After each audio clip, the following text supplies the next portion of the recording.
digital world, when I started this podcast or YouTube video or just place to talk several years ago, almost five-ish, I think, the mission statement was pretty simple. I just wanted an outlet where I could talk about movies and TV shows in a way where I was unrestricted. Because as much as I'm sure my friends do love me, they don't love hearing about this shit constantly. And also to just keep some positivity in the world. A lot of reviewers are quick to judge. I think there's a lot more negativity, an idea of looking for the bad in things rather than just going, well, here's some good positive stuff. And I think for the most part, I have stuck to that ideal, the ultimate goal of Spliced in Later, with a few exceptions here and there, with like your Ghostbusters Afterlife or Ice Age Adventures of Buck Wild or something like that. And even then, there's always been something to find. What we're going to talk about today is the closest I've ever come to thinking, if I have to talk about this thing, it will literally be because it is my job to do so. And you know what they say, live to work, not work to live. I don't want this podcast to become, I have to talk about shit that I don't like, because it also ruins the happiness of this world. The only reason I am talking about it is because I went on about how I was going to talk about it last episode. And even though I've said many times that chronology does not exist on YouTube, it exists in digital record, that I was going to talk about this, that I was going to watch it. So to pretend I didn't, there will always be that thing hanging over my head. In fact, only once in my life have I ever watched something and thought, I don't need to talk about that on Spliced in Later. It was that animated film that was kind of a sequel to the Night at the Museum series, Night at the Museum, Ka-Mun-Ra Rises Again. I remember being bored and falling asleep during it. So much so that the next day I was like, look, no one will ever know that I watched it. I've got literally nothing to say about it. Let's just move on. This one, not so much. So I guess what I've learnt here is that I'll be very careful about what I say I'm going to do, just in case I don't want to do it. And also because I really hate doing it. I don't want to even acknowledge this film's presence, because it's barely a film. It's the worst thing, one of the worst things I've ever seen. Let's not call it the worst thing I've ever seen. But the ultimate example of Hollywood corporate shilling of the IP brands, the idea to make content for streaming services rather than, hey, let's make something good that the people will enjoy. If we make some money off of it, awesome. But, there's always a sense of creativity, an idea, a design to entertain in some capacity. But what we're seeing more and more in today's Hollywood is a lot more, what do we own? What do we have the rights for? What can we make a buck out of? And this thing is that incarnate. I don't want to talk about it. I'd rather talk to you about Shogun. I watched that first couple episodes of that. I'm excited to watch the new episode today, but it has to wait because I have to talk about this instead. I'd rather even postpone and be like, Kung Fu Panda 4 is eventually on its way. We get it here a bit of a late time in Australia because we have to sync it up with our school holidays, but we will watch it, so I'm excited to talk about that with you. Until then, why don't we check in on the MCU again? Why don't I talk about some classic movies from the 80s or the 70s? Why don't I even risk it all and go see the new Ghostbusters, having not liked the old Ghostbusters that much? Because, hey, at least the original Ghostbusters are in it for more than a millisecond. No, we have to talk about this. Today on Spliced in Later, and for a relatively short period of time, because I do have nothing to say, we're going to talk about Megamind versus the Doom Syndicate. In the barest possible sense, a sequel to 2010's Megamind from DreamWorks, starring Will Ferrell as villain-turned-hero Megamind. But not really. More, it's an extended pilot, a really long pilot, for a TV series that is also being released at the same time, called Megamind Rules. Both of these products, Megamind vs. the Doom Syndicate, the movie, and Megamind Rules, the TV series, are available as of now on whatever your streaming is in your part of the world that matches the distributor. If you're in America, it's Peacock. If you're here in Australia, I believe it's Paramount Plus. So we talked about Megamind here on the show before. I really, really like Megamind, and for the most part, I think a lot of people do too. Megamind is one of those movies that didn't get the love it deserved financially when it first got released in 2010. I think critically it did very well, and I think for the most part, people liked it from the moment it came out. It just didn't really get word of mouth enough for people to go to the cinemas and see it. I think 2010 was also around the time both Marvel and DC were really ramping up their distribution of superhero movies, but also connecting them into interweaving cinematic universes. Not counting just awesome stand-on-their-own superhero films like Christopher Nolan's The Dark Knight. I don't think the advertising for this people really knew what it was or what to expect. And for the most part, I think it went away. It came and went. But it's a really good movie. If you haven't checked it out, I believe I've talked about it in the past. It's definitely on my top 10 DreamWorks films. But Will Ferrell plays a supervillain called Megamind, who lives in Metrocity with a little fish minion called Minion, voiced by David Cross. And for the most part, he combats Metro Man, voiced by Brad Pitt. Very Superman versus an alien sort of Lex Luthor type character. And then, lo and behold, one day he does actually defeat Metro Man. So Megamind wins. The supervillain wins. After a while, he gets bored. He starts missing Metro Man. So he starts training up a new guy to be a new superhero for him to fight, called Titan, voiced by Jonah Hill. But unfortunately, things get a little out of hand. Titan becomes mad with power and really becomes more of a supervillain. And Megamind, also through his relationship with Metro Man's former girlfriend, Roxanne Ritchie, basically the Lois Lane in the world, voiced by Tina Fey, he eventually ends up becoming a superhero. And he defeats Titan, and Megamind embraces this new role as the protector of Metrocity. It's a unique little superhero tale that doesn't do what 1,000 other films have done before. What I do like about animated superhero films is they do kind of twist the genre. They do something different with it. Something like The Incredibles or DC League of Super Pets or Spider-Man Into the Spider-Verse. There's something about them that takes advantage of being an animated film and takes a concept that can't really be done in a live action setting, and they go full tilter for it. It's a lot of fun. It's Will Ferrell at his absolute peak with his Will Ferrell zaniness, shouting and screaming and making you laugh, but also having a tenderness to him, and great supporting performances from Tina Fey and Brad Pitt and Jonah Hill and David Cross. It's a good time. Really liked it. And I think over time, people have sort of come to expect that they wouldn't get anything more out of Megamind. The ship sailed on that, but they can look at this movie and be like, yeah, that's a solid movie. It didn't lead to any franchises, which is a shame, but, you know, it's good. It's good in this, it seems as like Rise of the Guardians or The Bad Guys. Something in DreamWorks repertoire that hasn't yet become 4 or 5 sequels and a TV series alongside of it, and something like that.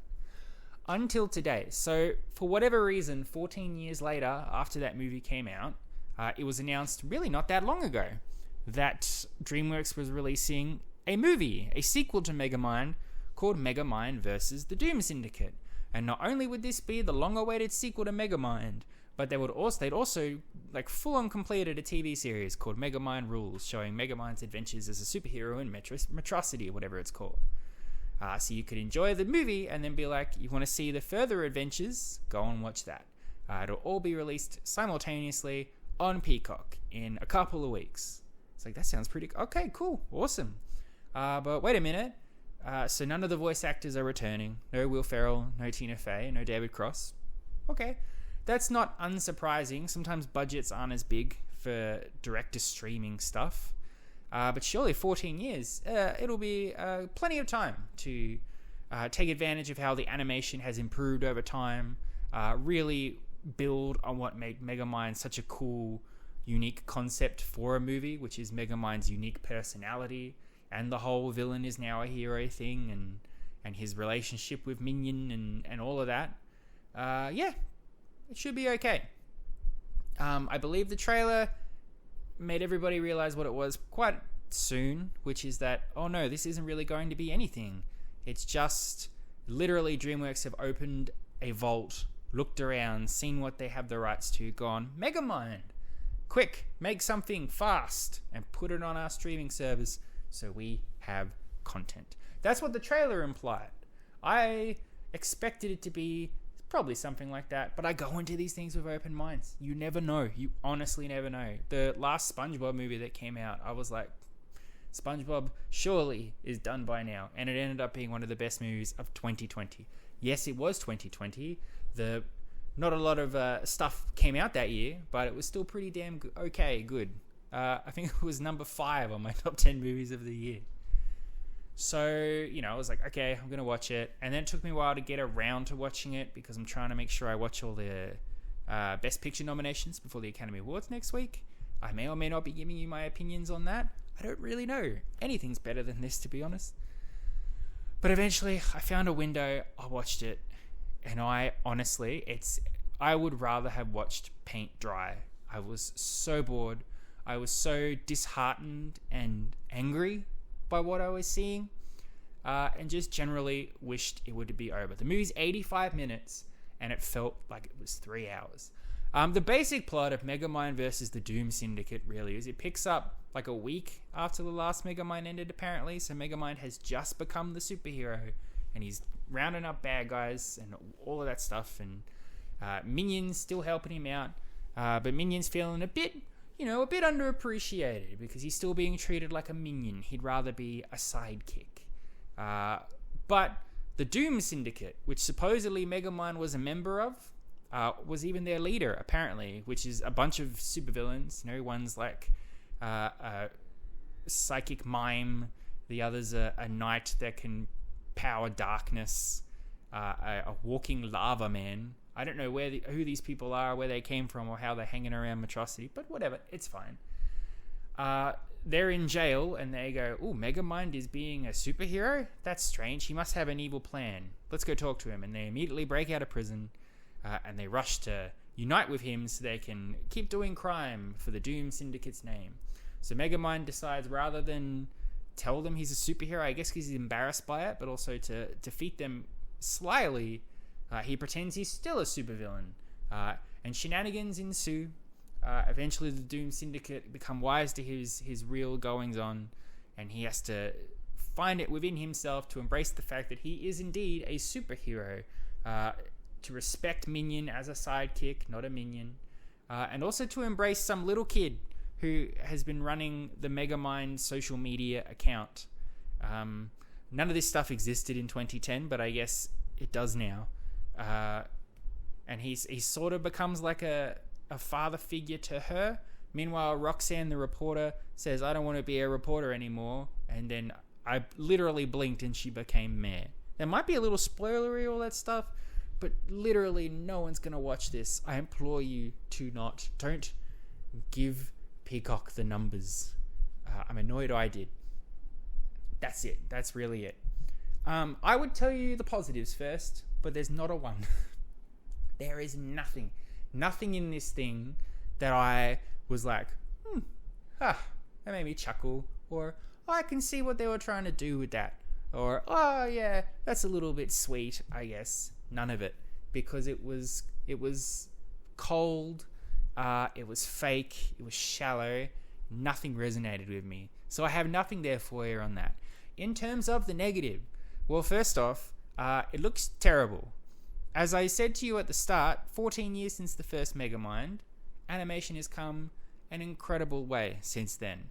And even DreamWorks quite recently has shown how they're able to embrace a new kind of animation style with the bad guys and Puss in Boots: The Last Wish, sort of building off what Spider-Man Into the Spider-Verse sort of showed people what they could do, and now movies like Nimona and others are running with it. That's not the case here. It's very TV-style animation from the 2010s, where it's just stock figures, very basic style and movement, and living in a vast empty void. It does that one thing I really hate in animation stuff, where they don't really bother to animate anything behind the people while they're talking, which is fine if they're talking in an alleyway or in their own private homes, but there are quite a few scenes that take place like outside City Hall, and you look behind Megamind and friends and you're like, where is everybody else in this city? it's like it's empty. There are no cars going by. There are no people walking down the street. It's just a dead backdrop, which makes you sort of go, it takes you out of it for sure, because you're like, who lives in this ghost town? Some of the villains have unique powers, which the animation could take advantage of, but it's basic stuff that you've seen on like a bloody Lego TV show. The voice acting's not great. I don't hold that against the voice actors. You know, I believe this was done for a pay, you know, and the recent stuff with strikes and things, it might be you need some money at this point. And especially if what my suspicions are correct and this was rushed into production and made within like 10 days, probably wasn't enough time to even really read the script and understand what it was you were voicing.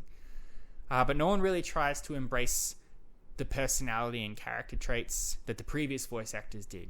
The guy voicing Megamind now instead of Will Ferrell, Keith Ferguson, supposedly he's voiced him in video games. I don't know, I haven't played those video games. But it's very monotone and flat and not at all exciting like Will Ferrell's delivery.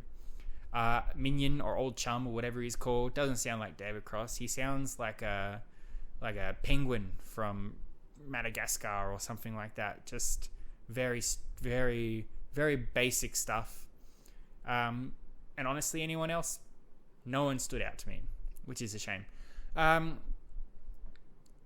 This really is just content for the sake of content. All the character arcs that everybody goes on, the story beats, you've seen them a million times. The underappreciated friend who's treated badly by their boss, who eventually comes to respect them for who they are. The little kid who's a bit quirky, but can find a surrogate family with other quirky misfits. Again, this movie does that infamous tell, don't show thing, where literally the little girl looks to the camera and goes, people bully me at school because I just say whatever's on my mind. Most people say whatever's on their mind. It's called talking to each other. I don't know what's going on with the report. I guess it's all set up for the TV series, really.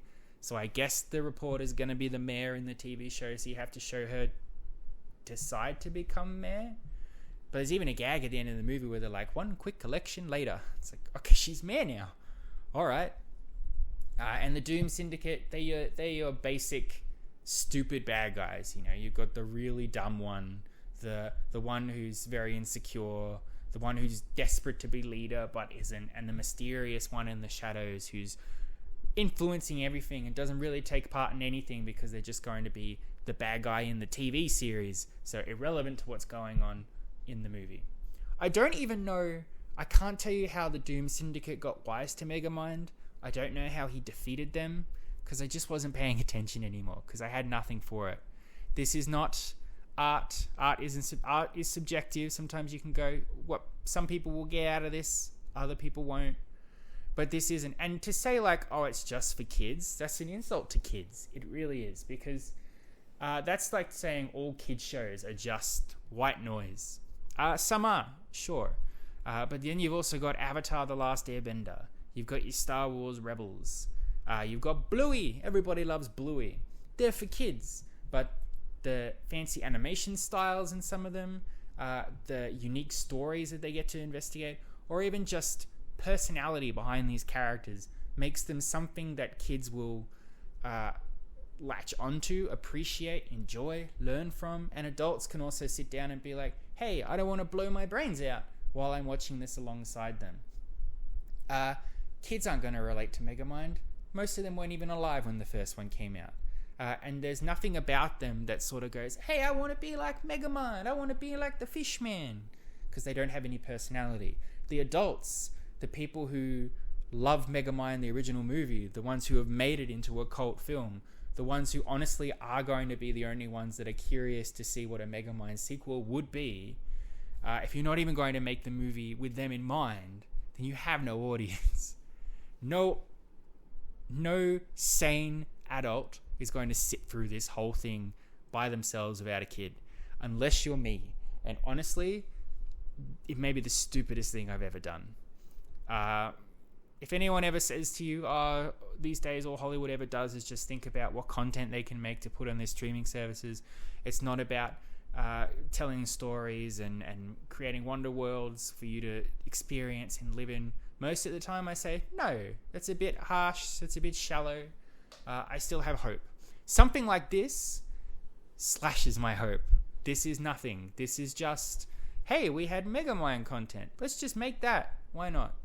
And not even relevant. I know DreamWorks in the past have done Kung Fu Panda TV shows and Madagascar TV shows and How to Train Your Dragon TV shows and short films. But for the most part, they always came out around the time that those things were in the cinemas and popular and people were talking about them and kids were buying their action figures. There was a need for that content, a consumer that was interested. In 2024, to make something like this for a movie in 2020 that didn't do enough at the box office for them to even consider making a sequel or even to really showcase it in their big DreamWorks new opening logo they have at the start of all their movies. Now, this gets a 1 out of 10 from me. It's the lowest grade I've ever given anything. And it's only because I really don't want to give anything a 0. Because it gets 1 point simply for that one person out there who may like it. But for the most part, it's garbage, it's contrite, it's shallow, it's boring, it's infuriating. And if you really have any sense of common sense, you'll probably not check this out. And I don't recommend you do. There you are. Thank you very much for listening. I hope you've enjoyed. Hey, we got 20 minutes out of it.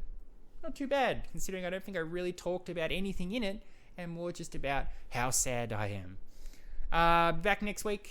As I said, even though Kung Fu Panda 4 does come out this week in most countries, here in Australia we don't get it till the end of the month, probably to coincide with our school holidays, Easter, whatever. I'll do what I can to try and get into an advanced screening of it somewhere. I'm pretty sure there's one the weekend before, but probably not for a couple of weeks until I get to talk about that, which is a shame. Probably the same week will be both a Kung Fu Panda and a Ghostbusters review for you, which is, I'm interested, I'm excited. Maybe Megamind versus the Doom Syndicate has made me a little wary, but maybe mainly only wary of streaming things where I didn't know it existed until a week before it came out. Maybe that's the lesson of the day here. So next week will be something. I don't know what it is. I'm sure I'll have some content for you, and I hope you will join me for that. We'll try and get back on the positive train before it leaves the station and my life forever. Until then, thank you very much for listening. I love and appreciate you as always. You've been spliced in later. Adios, muchachos. I'll catch you next time.